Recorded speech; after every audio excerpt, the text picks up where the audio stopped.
Ladies, welcome back to the show. Today, we are going to spend some time talking about the all too popular "I'm too busy" excuse and just kind of how that excuse prevents us from achieving our health, nutrition, fitness, self care, whatever your goal is in terms of creating better whole health balance.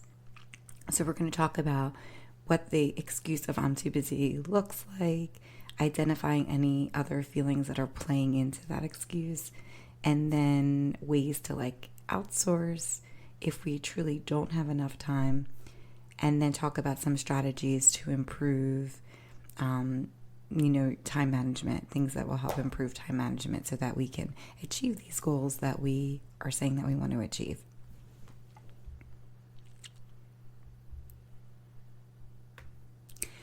Are you really that busy? Have you ever met someone who seems to be able to squeeze an insane amount of time and task into a single day? Or have you ever had a time in your life when you were so productive with your goals and it didn't even feel like you really even had to make too much of an effort? Do you ever wonder, man, how do they do that?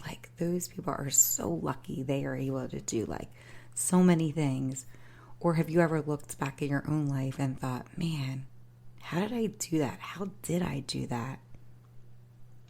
But as life started to get crazier with more responsibilities and trying to balance home and work and kids, I know it becomes just so difficult for us to prioritize ourselves and the things that are really important to us because there's we're being pulled in so many other directions. Nowadays, I know our days are so full and you can't imagine adding anything else to your schedule, just no matter how good you know it may be for you. Does this sound familiar? My friend Kate is one of those people who is able to, do so many things in one day. I don't know how she does it. She's a natural leader in setting boundaries. She is so good at prioritizing her needs and problem solving.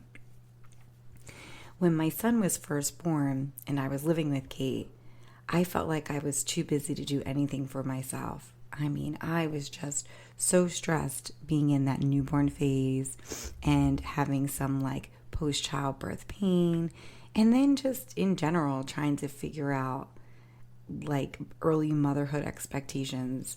It was really hard, and the struggle in that newborn phase was real.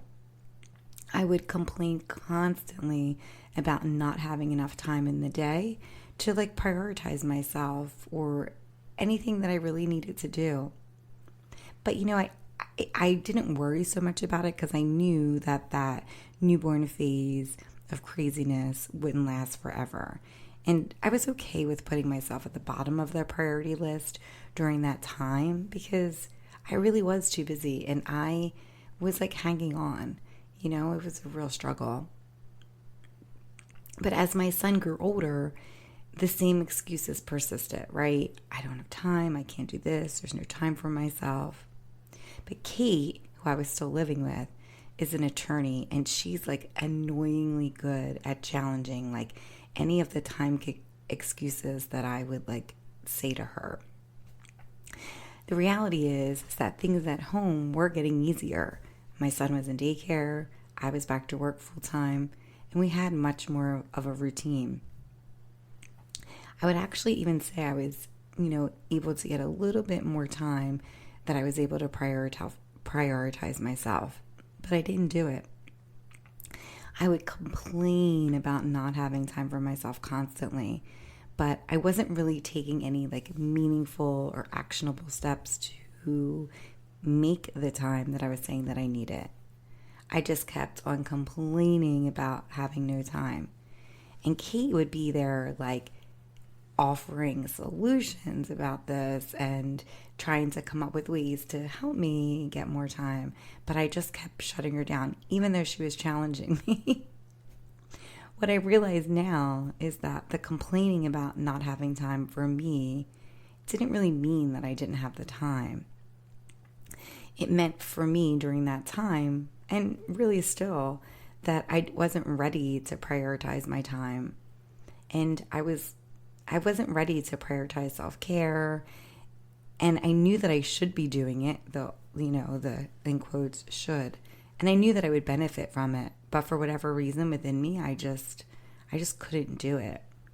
Complaining about not having time was a way that I think I felt like I had control over a situation where in my life I was having very little control. Now I know that if I'm saying I don't have enough time, it may not be related to time. It might be related to other feelings that I'm masking as an excuse for not having enough time.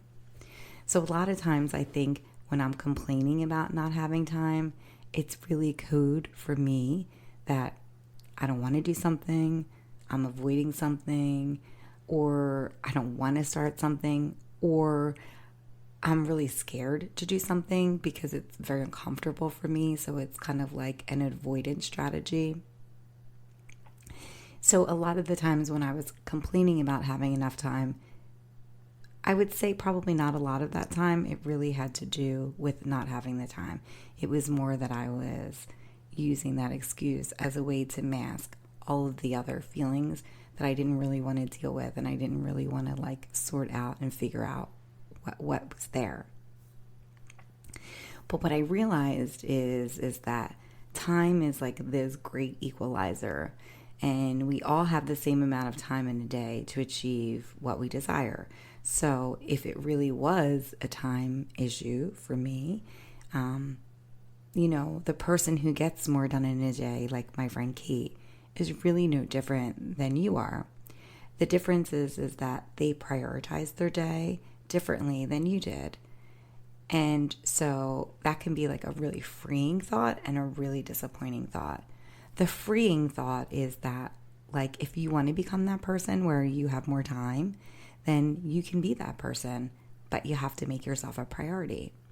And then I think the embarrassing and disappointing thought is that if you haven't made yourself a priority, then that's probably why you're not that person and you haven't taken control of your time. So I think that can be this is kind of the way that I'm giving you, I guess I'm giving you no shit talk the way that Kate would do to me, just to kind of be honest about it and to see if you really have time, or if you don't have time, kind of trying to figure out what the solution is to that. I guess everybody needs somebody like Kate in their life, for sure. So what does your day look like? And do you think that you could add any more time into your day to do something that you want to do and that's a priority for you? For most of us, it looks something like this. You get dressed, you get yourself up, you get dressed, you get ready, you get yourself fed. And then you have to do the same thing for your kids. You got to get them up, get them dressed, get them ready, get them fed. Now, adding more to this dilemma is that a lot of us have kids. A lot of you have kids that are now not going to school. You're virtual, you're teaching, you're becoming a teacher as well. So it really does lend to the idea that you may not have enough time. So you're either taking your kids to school, you're setting them up for virtual school and overseeing it, or you're doing some kind of hybrid of the both. Then you're either staying at home trying to get an 8-hour workday in, you're at home with your other kids, or you're driving back and forth to work and then also trying to work as many hours as you need in a day, probably even more than 8, to get all the things that you need to get done that you would normally do in a work environment. And then you get home and then you have to start the whole night routine of making dinner, doing homework, getting lunches ready for the next day, and then going through that exhausting bedtime routine. By the time you really get you time, the last thing you want to do is something that requires more work. So I think it's very hard when you're in that craziness of the day to be like, great, I have an hour, let me go work out because exercise is a priority. It's so much easier for us to sit in front of the TV, sometimes for hours, just zoning out and decompressing after such a long day of stress and putting everybody first. So are you able to carve out any free time in that day? There's these like time management worksheets that you can find online, and they basically take you through 30-minute increments throughout the day. And you fill in exactly what you're doing with your time. So I think a lot of us look back on our day and we think, oh God, we were so busy. There's like no way I can add anything else into my day. There's just no way. But these sheets kind of just help you see if that's true. I've done them before, and it is like kind of eye-opening. You're like, oh my God, I do have more time. I do have more time than I think that I do. So if you were to do this worksheet for one day, you will likely find that you spend much more time engaging in like time-sucking routines than you think that you do. I think also if anyone has like an Apple, or most of our smartphones these days will tell you how much time you've spent on your screen weekly. And for me, it's always shocking. So I guess it's like a deeper dive in kind of that direction, but in your whole day, not just being on your phone. If you look back at the same day, right? So you've done this and you look back and you look like, okay, this is what I did today. You probably see that you are spending much more time scrolling through social media. And then you may also be spending more time checking email or reading the news.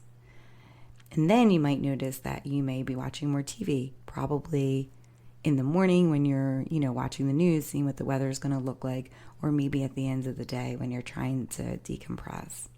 So if you were really to look at what your time looks like, what would it look like? Like, really be honest with yourself here. This exercise of looking at your day to see where you're spending your time and what has become a priority for you is not meant to be a judgment at all.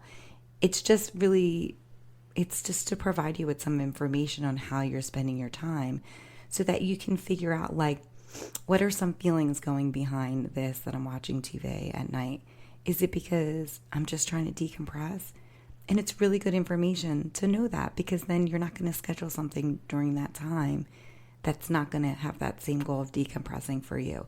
So it's just a way to provide you with more information and honest information so that you can make a routine that you want to happen. And it's just a way to figure out if you can replace some of that time doing other behavior with something else, with a behavior that's a priority for you. So if you replace some of the time, like in the morning that maybe you're on social media, even if it's for 15 minutes, I know most of us wake up and we're on our phone and we're doing Instagram or Facebook, and it's probably longer than 15 minutes. So if you were able to identify that you have that time there, just kind of maybe you can replace that extra 15 minutes or that 15 minutes that you're doing something on social media with an activity that you really want to do. So that could be like, hey, I really want to take some time to myself and write down my goals for the day, or I want to just sit in quiet and have a cup of coffee. Maybe that can replace it, and so that you're not having this idea that you have to create more time, but more like you can just replace what you're doing now with something that's more meaningful to you. And then the other part of this, okay, so we talked about like figuring out what your day looks like. Can you make time, right? Can you carve out any free time? And then this other excuse of like, maybe this I don't have time is an excuse for something else that you're feeling.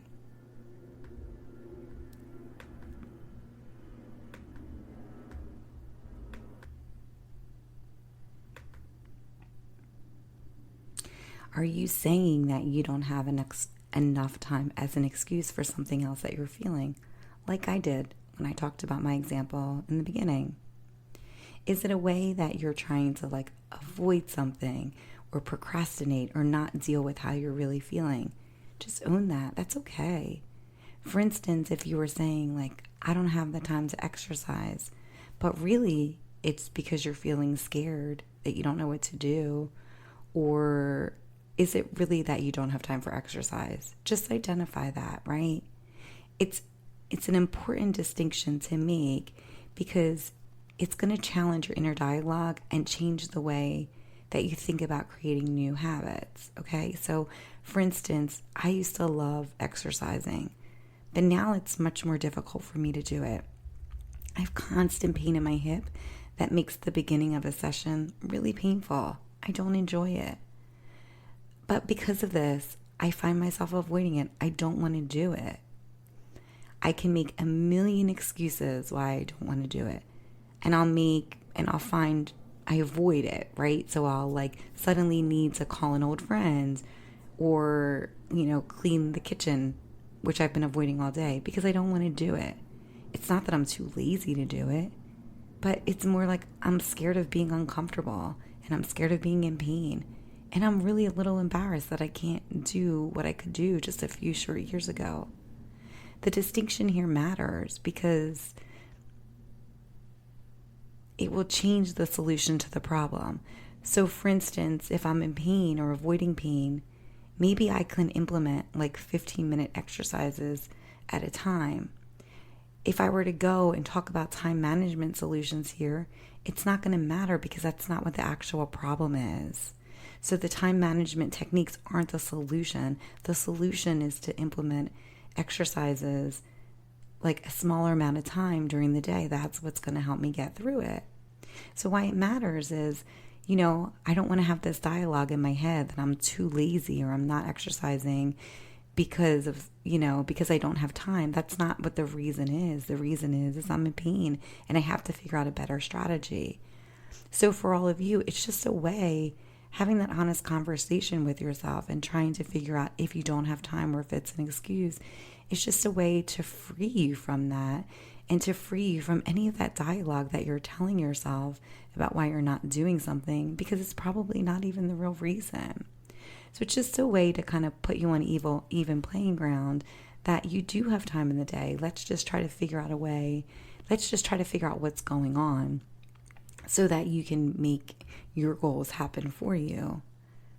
But maybe you are, I do believe that there are seasons when you're too busy and you don't have time to make a change right now. We all have seasons like that. I talked about in the beginning during the newborn phase, that was a time for me, but there are certainly times in our lives when I've had other times like that too, that I knew it was a real excuse. I mean, we all go through seasons where life is really hard. Maybe you have a loved one that's sick. I mean, there's a lot of reasons for that to happen. And that's really okay if you know that it is an impossible thing for you to carve out more time to make yourself a priority. But then let's try to figure out ways that maybe you can like outsource or do something so that you can create some kind of time in your life, right? So that would be like, hiring a babysitter a few hours a week to watch your kiddos so you can take some time to yourself. That's a really hard one, right? Because I know a lot of us are looking at that like, oh, I really don't want to pay the money to do that. But it's about prioritizing yourself. And it's in these little tiny actions like that the priority building, this self-priority building begins. So it's not about, for a lot of us, it is about money. But I think the bigger picture here is that just trying to figure out and, how best to create any environment that we can for even 15 minutes for ourselves. So it doesn't have to be that you pay somebody. It could be that you have a family member come over and help you. And I don't care what you do during that time. It's just something that you want to do. It might be something like hiring a house cleaner to come in every 2 weeks or monthly to help you manage the never-ending cleaning. And that's okay. But I know that for a lot of us, it's going to be like, do I have the money? I don't know if I really want to do it. But think of all the time that you spend cleaning. And, don't you deserve to have like an hour to yourself that you can do what you want as opposed to cleaning the house? So it might be just something to consider, right? Or another outsourcing could be like paying for a meal prepping service. Or, I think in this COVID era, a lot of us are having, there's so many easy ways for us to avoid going grocery shopping, whether it's, you have the groceries delivered to your home, or if it's, I know like some of the grocery stores are now offering like so there's more work in the upfront because you're like doing a grocery list, but then you can, they'll go grocery shopping for you, some of their shoppers, and then you just go pick up your packages. So if that's a way that you can free up like even a half an hour to do something else, maybe that's something that you consider. Cutting your lawn. I don't know if you have anybody to cut your lawn. I do not. And so it's wonderful. My landlord has somebody that cuts my lawn every couple weeks, and it's great. I just pay a fee and it's done. Or having like some kind of laundry service. I know that there's places where you can send your laundry out and then just go pick it up, or other places will deliver it and your laundry is completely done. If you don't see an end of sight to like not being a priority, then you need to create some kind of system that will free you up to be able to make yourself a priority again. One thing that I really benefited with when living with Kate, there were so many things, but Kate was really good, like I talked about, with prioritizing herself.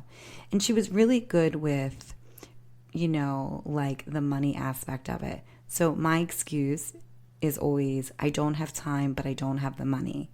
And I believe that that is true, right?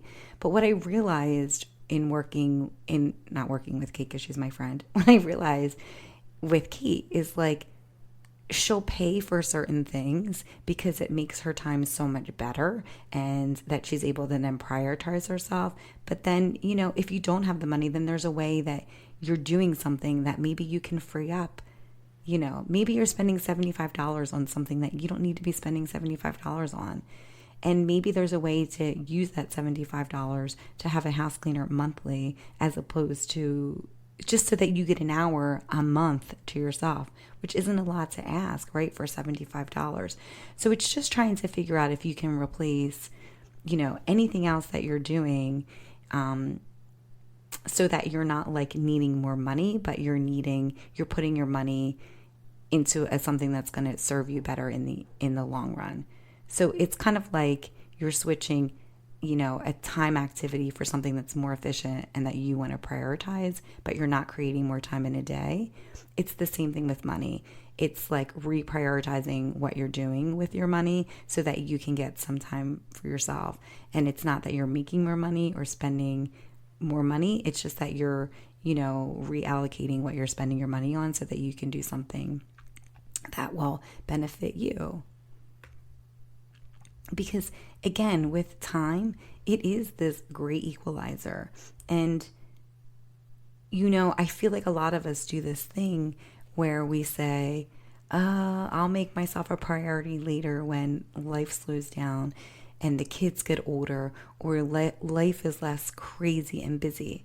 But how absurd is that? I mean, like, how many years will it take for this to happen? What if you're waiting for your kids to be 18 and they're only 3, like my little guy? Like, ugh. So for 15 years, we're just going to torture ourselves. And then, like, what happens to our health during that time? And don't you deserve to have something to look forward to, like daily, weekly, or monthly? If you don't make yourself a priority, I'm not sure anyone else will. And honestly, I used to feel like a martyr for always putting myself last. And I somehow felt like it was like this badge of honor that I carried around. But it wasn't, because I was the one who suffered here. And I finally realized that if I didn't make my health goals a priority, that I wasn't going to achieve them. I was just going to keep complaining about it. So if you want to eat better, or if you want to make exercise a priority, or have better self-care, then you need to make it a priority, or it's not going to happen. The reality is that you are never going to have enough time, and you must create the time you must create the time if it's going to happen. And let's keep calling bullshit on the excuses that we're telling ourselves.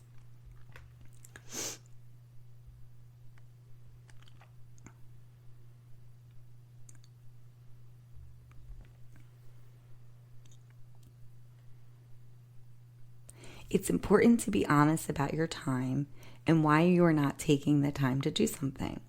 So owning the excuse of why you're not doing something will allow you to have more clarity about what the real issue is here and what's the barrier to preventing you from achieving the goals that you want.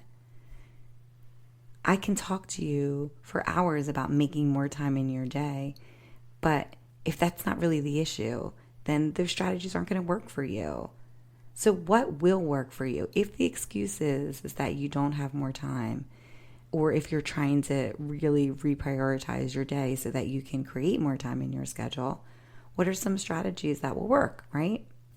So each weekend before the week starts, why don't you spend some time writing down all the responsibilities and the things that you need to get done this week?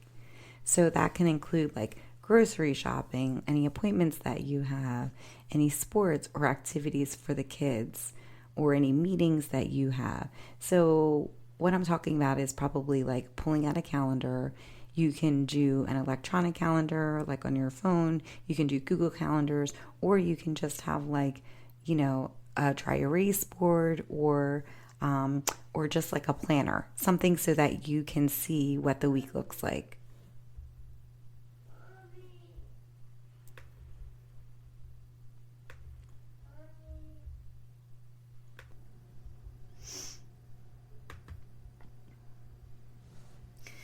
So you go through, you pick out these time blocks. So first you write down everything that you know that you need to do this week, non-negotiable, you have to get it done. And then start to notice if there's any free time blocks that you have. So it could be like 30 minutes in the morning, 15 minutes after lunch, or maybe an hour after the kids go to bed. So start to notice this as potential free time for yourself. Next, is there anything that you want to do for yourself this week? Do you want to do like a 15-minute meditation? Do you want to do a 30-minute yoga or walk? Do you want to have lunch with your girlfriend or spend time with your friends? Start to block this off on your calendar this time. Picking a date and a time will increase your chances of doing it.